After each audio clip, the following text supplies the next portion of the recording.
God can happen, not like a flash of lightning on the horizon, not like the sound of a trumpet at dawn, but like the silence between words, like a breath caught between doubts.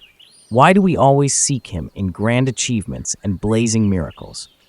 Why do we wait for signs that would disrupt the ordinary, shake the world, and shout, "Here, this is God"?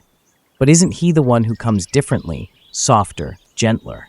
Does not he call us through the very subtlety we are afraid to face?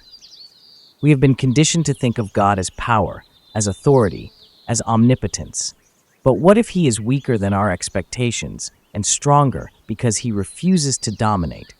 What if his greatness is revealed not in thunder, but in patience?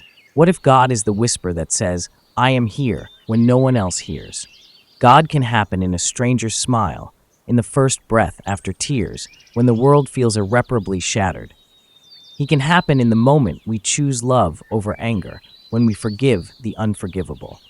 And then comes the question, why are we afraid of such a God? Because he does not promise victory.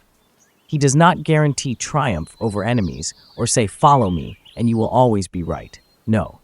This God is weak because he is free to the point of never forcing love. He is a call, not a command, a path, not a destination.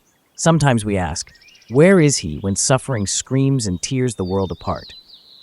But isn't he sitting right there, in the place where it hurts the most?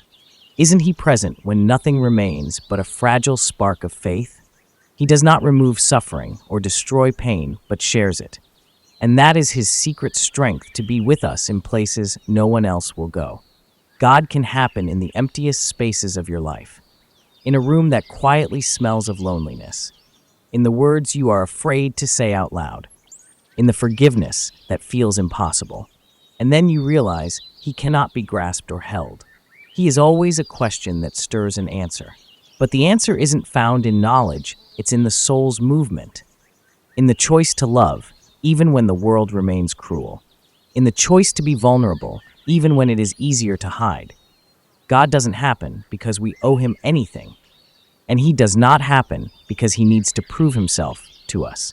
He happens because love cannot help but unfold, and that is his greatest weakness and his greatest miracle.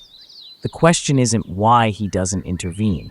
The question is how often we fail to notice that he is already here, in the smallest shift of light, in every attempt to begin again, despite it all. God can happen, and it is always a chance not to see, but to recognize.